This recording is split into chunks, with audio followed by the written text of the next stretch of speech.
Did you know that Ghana's national flag almost looked completely different?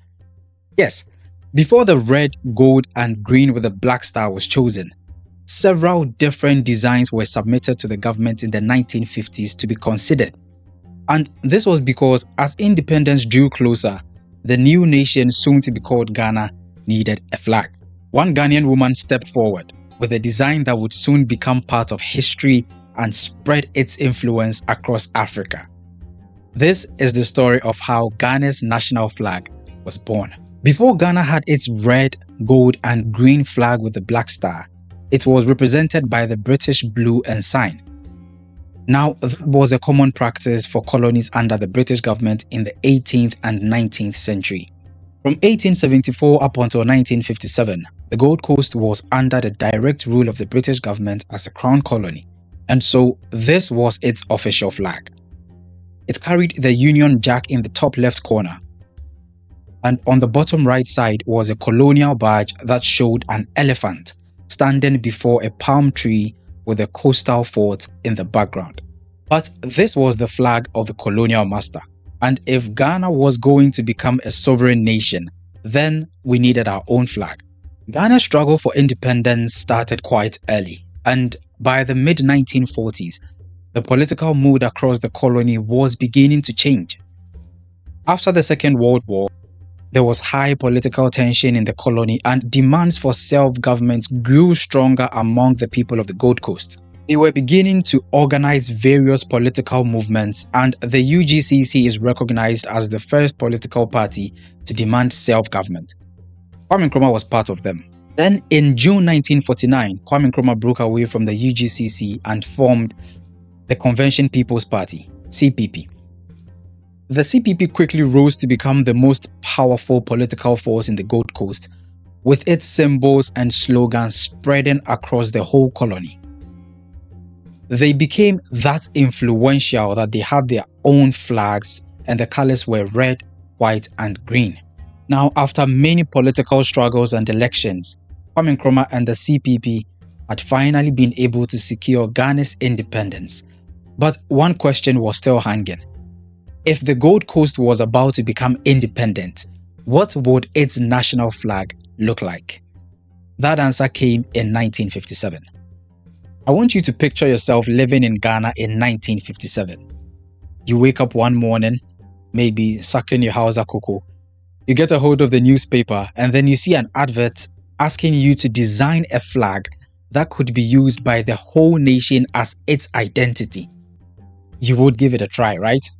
Yes, that is exactly what Madame Theodosia Okoh did. But she wasn't the only one. Theodosia Okoh was a Ghanaian teacher and artist.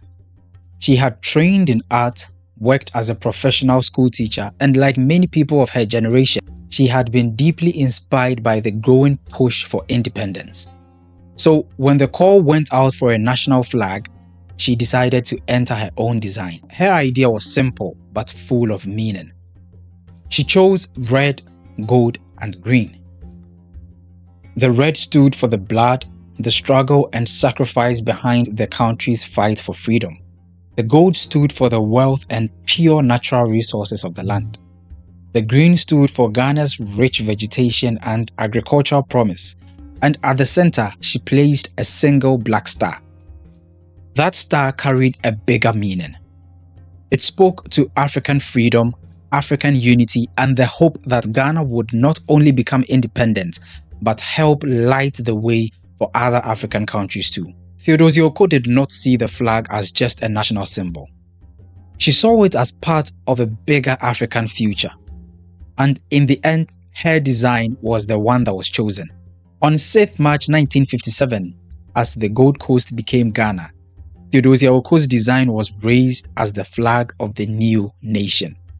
Red, gold, and green with a single black star at the center.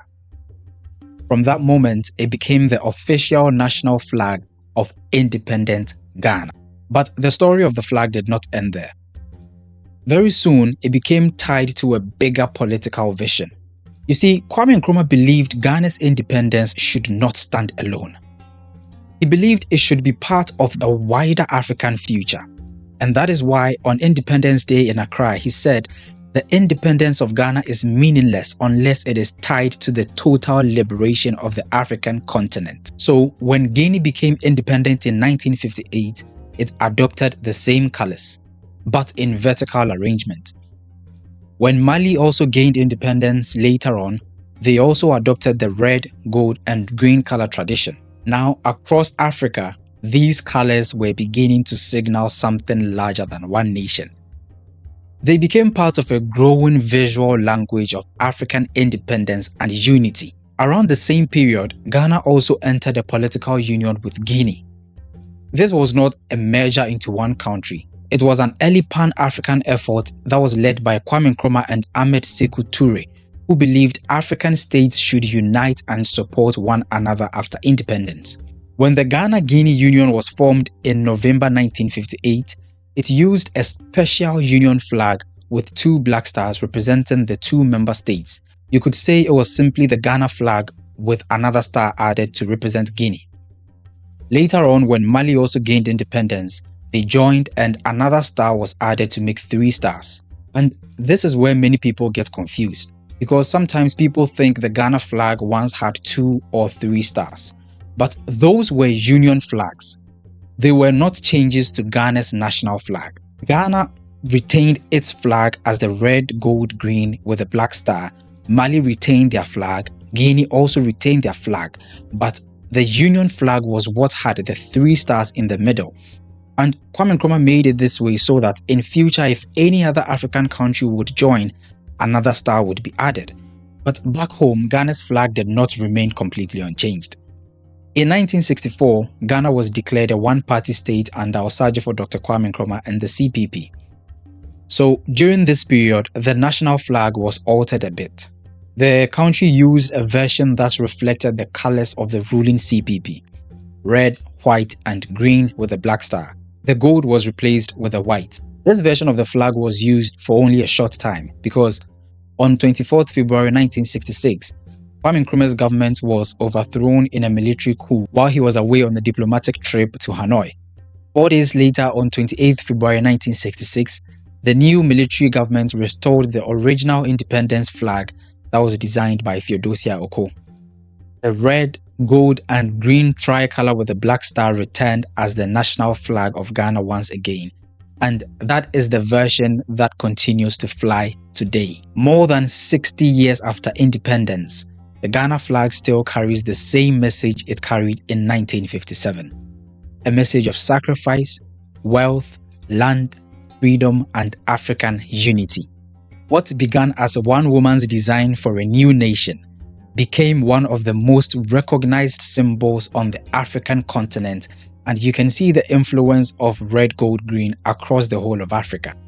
And that is how Ghana's national flag was born, changed, and finally restored to its glory. Thank you for watching this video, and if you enjoyed it, make sure to like, subscribe, and follow this channel on all our other social media platforms to learn more about the Ghanaian history, our identity, and the events that shaped our past.